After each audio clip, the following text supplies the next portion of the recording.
welcome to the official Lost audio podcast summer edition. We are here with executive producers Eddie Kitsis and Adam Horowitz. Welcome, guys.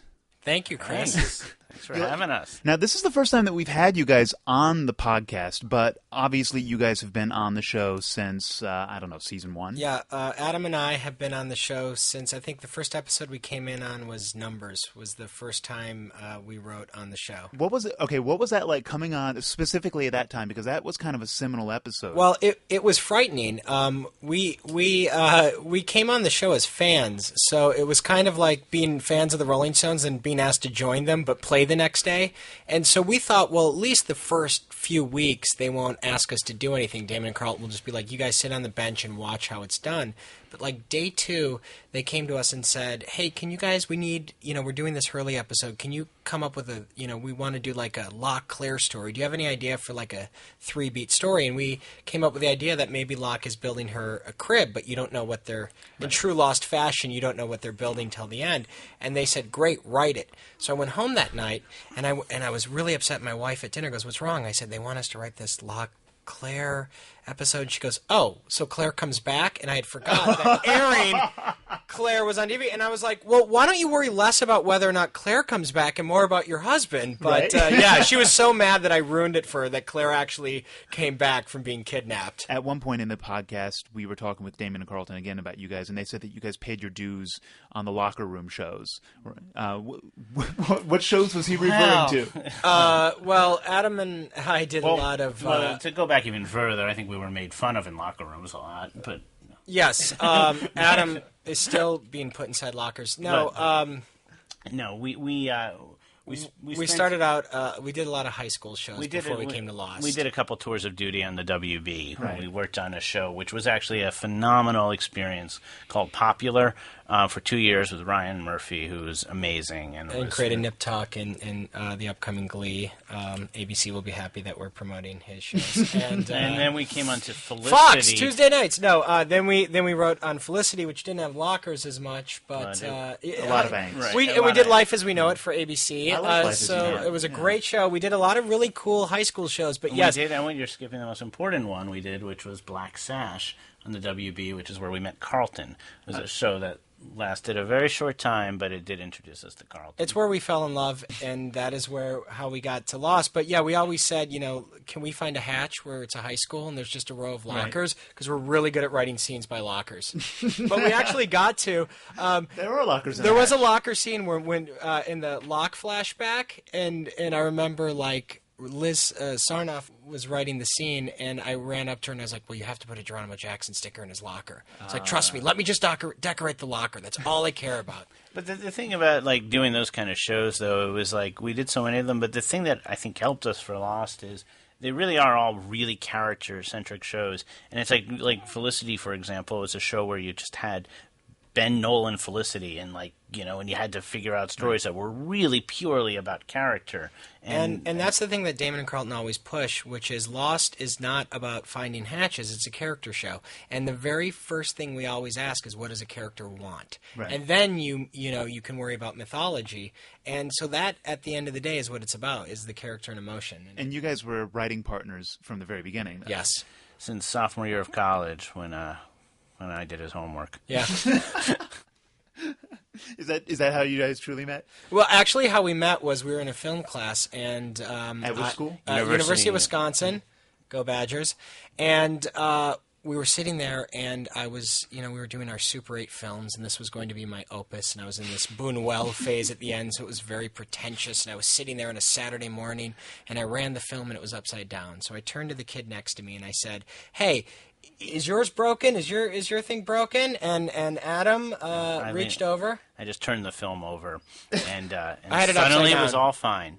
Right, and so I was like, well, this kid's got something. And funny enough is a week later you had to have a partner in class, and I went up to Adam and said, do you want to partner up? And he looked at me like an incompetent. I said, are you kidding me? Yeah. You didn't know how to thread your film. But I wore him down. But ultimately he wore me down. Yeah. How does that work when you guys first joined the show? Was there kind of like a major download session? It was more like being thrown into like the ocean, and like there's sharks, and you're just trying to catch up. And we had watched every episode and were huge fans of the show, and they were great to us and all that, but it's like when you come in to a show in the middle of a season, it's going full steam ahead, and the train is not stopping for anything. So it's playing catch up as you go. But as far as like, did we get the presidential download? Like we did have a meeting right before Yes. Christmas break. Adam and I had it with Damon and Carlton, and they kind of like shared a lot of the secrets. So it kind of felt like, oh, so that's what we're what it doing. was. Like, for example, they told. Yes. They joked it in the first or second season when we did the podcast. They were like, if the show were canceled tomorrow, we have, a glass jar in the writers' room with the last pages, with the pages explaining everything about the series, and that the monkey will read them. He'll just turn towards the screen and read the pages if we were ever canceled before our time. But Well, they told you about the talking monkey. they told me about the talking monkey. Well, the truth is there is that glass jar, but Adam and I stole it last year and are holding it ransom. Right. So Well, I think that kind of actually transitions perfectly. Speaking of the glass jar, we had during Comic-Con, there was a box with a key and a taser and all that stuff. I understand you guys had a little bit of a hand in what went on at Comic-Con this year. this is the first year we've ever been involved in Comic-Con, and this is the first year we actually ever went. And I don't know, about a month ago, Damon and Carlton asked us if it was the last Comic-Con, would we help out in coming up with what they were going to do and help writing some of it. It's the Damon and Carlton Variety Hour, and it was So they went to the Bruce Valanches of the staff, which is me and Adam. right. So yeah, we kind of hunkered down with them, and Greg Nation, Samantha Thomas, and Noreen O'Toole kind of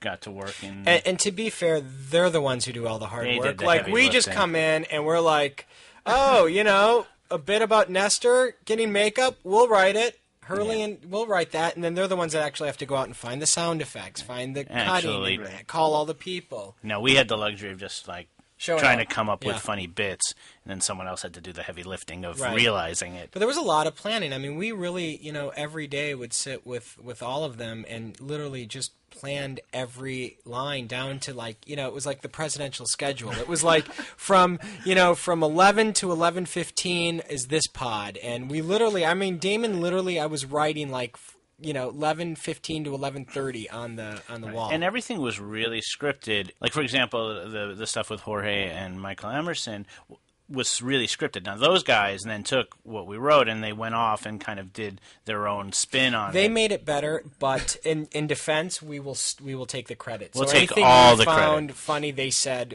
was us. Was us. But it's also kind of fun for them. It looked like, I mean, they got to play with their persona a little bit, and Michael got to be himself-ish, although, he can't help but slip into Ben. Yes. No, he Yeah. was frightening and awesome all at the same Well- time. No, they both they're great, We actually, when we saw the very first cut of that audition, Adam and I just looked at it and we just started laughing. And Damon Carlton, the whole room started laughing, that we realized if you watch the Comic-Con video, we show him, then we cut to it says Hurley audition, because we laughed so hard, we said no one's going to hear anything. You Right. need to give at least 20 seconds of them laughing. Or Building in the laugh. Right. yeah, that- because just the look of his face is just so, and that outfit and the bandana, it's fantastic. That's why we had to hold on that shot of him there before we cut to the card. And there's 3 more minutes of that. Yeah, there's- that Really? was cut down, but he did 2 full scenes. You don't even, Oh, yeah. it's really it's something. That's hilarious. Like Yeah. the second part of it where he reacts to the blood and all that, there's a whole other bit in there. It was just, we were under a real time crunch with everything. Now, one of the things that I thought was that Lost has continually done, though, at Comic-Con is you all have really raised the bar in terms of what people expect at Comic-Con from the first year to now. I mean, most of the other Comic-Con panels that I was at are literally just a panel of people sitting up there, and someone passes around the mic, and then one person hogs the entire thing. That is a tribute to Damon and Carlton, who really, like I said, we have not been involved in any Comic-Con. But what is great about it, and what Adam and I were so excited about writing for it, is they're not afraid to make fun of themselves.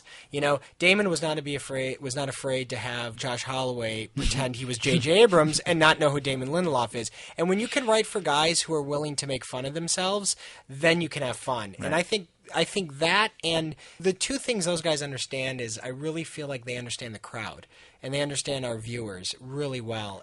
And I think the other part of it is what you're saying is about how there's been such great reaction to Comic-Cons past. There was certainly felt amongst all of us this pressure of, this is the last Comic-Con, and let's do something special for the fans, which led to the notion of this was a fan appreciation Comic-Con, and Damon and Carlton really pushed all of us to try to like come up with the most fun, coolest hour we could do and cram as much cool stuff into it as we could possibly. And for us, there was less pressure because if it was a complete bomb, we weren't on stage, so we could just sneak out the back and no one would have ever known. Were you guys watching from the back then? We or? were watching. We're doing it Barton Fink style. Yeah, we were literally on the side, mouthing every word. What was it like for you guys? Because this was your first Comic-Con. It was the greatest, It's the greatest week ever. It was pretty awesome. We want to live in Comic-Con. We do. We didn't realize that Comic-Con equaled better than spring break, so it was fantastic. Spring break Comic-Con for were nerds. year-round. Yeah. It would be awesome. It's fun for us to see a lot of friends that we don't get to see because of our busy schedule, but their shows are down there and things like that. Now, buried in the panel, though, I mean, amongst all the fun and the zapping and stuff like that, they look like there were a couple of Easter eggs. I mean, fans are obviously already spinning, but is there anything that you would point them towards? I would say the thing about it is that it's of the sort of the filmed bits we did and that we showed there. If fans have any questions about what was going on in them and why the bits were playing the way they were, Good. that was purely intentional. We're very well aware that it was an Oceanic commercial where it said 30 years perfect safety record. Which is really weird. And, I think Hurley's grilled chicken... With that I think you can golden count horn. on I think you can count on a grilled chicken at your Mr. Cluck's. So if you go to Mr. Cluck's, there will be. And Hurley's saying he's had nothing but good luck since he won the lottery. Very weird things. These are all things that may or may not have anything to do with the show. And that's the thing with us at Comic-Con is you never know what to believe and what not to believe. And Right. the fun thing about the show is, sometimes the littlest things that people dismiss are actually the biggest things. I remember we were doing a DVD signing, season 2, Me too. and someone came and they said, "What's in the hatch?" And Damon signed on their DVD, "Keep pushing the button every 108 minutes," and they left, and they had no idea that they were sitting No, he on was the even exact. more specific. He was literally even wrote- more. He said, "There's a guy in the hatch pushing a button every 108 minutes, or the world will end." And he wrote it on a DVD, Right. and he gave it to them. And whoever that person is had the secret of the hatch without realizing it. Now that's cool. That being said, I can't say that anything we did this year, I can't confirm or deny. I You'd can have just to say tell us, that, of course. as always, in the most Lostian way, there are Easter eggs and there are not Easter And eggs. we did go into this Comic-Con wanting the audience to react in a certain way and to have questions. So hopefully they do. are. Now, walk us through a little bit of the writing process, stepping back for a minute. I understand at the end of the season, you guys kind of do a lost camp, and that's where the overall arc for the season is sketched out. We used to. Now we freelance everything. We don't even work. We have actually a team of writers overseas that does everything. We just do Noreen and Comic-Con. Sam all write the stuff for Yeah, you guys. Noreen, yeah. Sam, and Greg, they write everything, and You just tell them what to write. yeah, I mean, they did such a great job on Comic-Con. We felt like, why do we even need to do Why the show show? up this year? Yeah. We do what's called mini camp, and in between every season. Yeah, it's usually about 3 weeks or so where we just all come in without having the pressure of we got to get a script out in a week and prep something and post something and just sit around and talk about the big arcs for the next season and have the luxury of just talking really big picture stuff and planning out in very broad sense the sort of the tentpole events of the season. Does that mean you guys are going to have mini camp withdrawal this year? I mean, what do you think you're going to do? Just going to do it anyway. I could see that. It's funny because the Lost writing staff is like a family, and we eat lunch every day together. And people always come up to me in the commissary and you're like, "Aren't you sick of each other?" And I said, "Yes." And at the same time, no. It's like a family. I mean, it's like I love these people. So the thought of not being able to have lunch every day with the writers on the staff is really sad. For us, it'll be nearly 6 years of our life on this show, and 6 years working with Damon and Carlton, and nearly as much with Liz and all these great people on the staff, and it's like there's this weird mixture of emotion going into the season of it's so exciting to finally get to this stuff that we've been moving towards all this time, but also it's a sadness of like we're finishing it. Yeah, it's funny because the In Memoriam, the very first cut we saw, we were sitting in Carlton's office, and I remember just watching it, we were laughing, and then I looked at Adam, and I started to get really sad because I was like, wow, look how far, the show has come. And it was fun. That In Memoriam bit at Comic-Con, too, was an interesting thing for us, too, because it was like, it started out funny. You see Frogurt getting hit with the arrow and, Gary Troop going into the plane and that kind of stuff. But then it gets more and more serious as we get along to different characters and ending with the Charlie thing, which was really emotional and I think really played really well in the room. You guys, of course, are now executive producers. Is it I mean, like, are you still focused on just getting through Lost, or have you even begun to look forward to what life is like after Lost? I think there'll be a nap.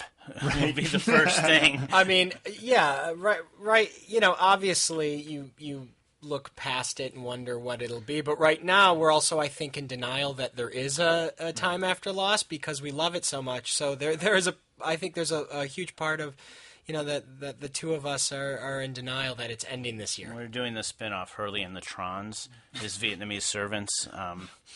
Or our Sunday morning show, Locke and the Monster. Saturday morning, I guess. Yeah. You know, it's kind of Davy and Goliath, but with Locke. Do you guys find that you have certain characters that you write more to the show on? Is it kind of breakdown like that, or does everyone write everything? Everyone writes everything, but I would say that we stole Hurley. We love him. Right, you know, after Numbers, we were like, we're going to steal him. Right. And so we've stole Hurley. We, you know, We love the thing. We love everybody. The thing that's great about the show as writers is that it's like you get to do so many different things, and it's like one week you know writing Sawyer, being Sawyer, another week it's a Jack, you know, and he's Jack. It's like you go, you know, and they're writing Jack and Sawyer are very different things, but they're both have their own reward. And it's great because like we wrote The Economist, so we got to write Saeed traveling around the world killing people, That was which a cool is episode. awesome. At the same respect, we got to write Dave, which is Hurley in an insane asylum with an imaginary friend. And the fact that one show lets us write both things, because most shows are you're in a hospital every week, you're writing different characters, but they're doctors. There's a bet in the writer's office, and no one really can remember what the bet was. Oh no! But Liz lost it. Liz Sarnoff, who's also an executive producer on the show, lost the bet. And the payoff of the bet is that one of the scenes from an episode Eddie and I wrote in season 3, DOC, will be performed this afternoon. Very By exciting. Liz, and I will be playing the role of Juliet. Yeah, Eddie has to play Juliet. Liz has It's to Lost play Theater. It's Friday afternoon Lost And this is- Theater. You do have the eyes. I can. Yeah, so, and I have the lab coat, and we just need to find the medical hatch, and we'll be fine. Right. But yeah, that is the afternoon. And that I is wanted one of to- the way we find ways to Well, you guys also Yeah. have you have ping pong. There's a couple of video game machines. Who gets that stuff when it ends? I have no idea, but all I know is that there was a lot of Galaga in season 3. In fact, the name of the sub originally was going to be. In fact, did we name it that? I can't remember. We wanted to name it the Galaga because we were playing so much Galaga. Damon and I got into a vicious, friendly competition on Galaga, which There was Adam and Damon literally would play for 20 hours a day. The problem became that we both got so good at the game, and I will concede that Damon ultimately did come off with a high score, although there is an asterisk attached to that, right? Which is that he passed a million, and then it goes back to 0. So the high score of mine of 970,000 is the one that's up on the board, right? But he actually did get the high score. So was this a bit like your all's own King of Kong type competition? Kind of, but but there's no kill screen. There was no kill screen, and by the end of it, it got to the point where we had both gotten so good that, like, when one of us would start the game, our first man would take a half an hour. Right. So the other one would have to go off and do whatever, and it just became too much of a time suck. Yeah. You know, it's funny because we do have a lot of toys in the office, but I think it helps the creative process because a lot of people will come up with scenes, you know, while they're doing something else. But, you know, you're in that writer's room and it's intense, and so I think, you know, as I said, we're like a family. We also like to have fun. I think that's all the time we have for this podcast. Thank you guys for joining us, and of course, I guess a shout out to Sam, Noreen, and Greg, you know, for everything that they did in Comic-Con as well. Yes. Yeah, the three of them are heroes. Sam, Noreen, and Greg were the heart and soul of that panel, and really worked harder than you can imagine. I mean, when you see someone walk in with, I have 20 different sounds for the taser, and that they actually spent their night coming up with 20 different sounds for the taser. So much love for the three of them, as well as our fearless coaches and leaders and mentors, Damon and Carlton. Well, thank you again, guys, for joining us. This has been the official Lost audio podcast, Summer Edition. Thank you. Thank you.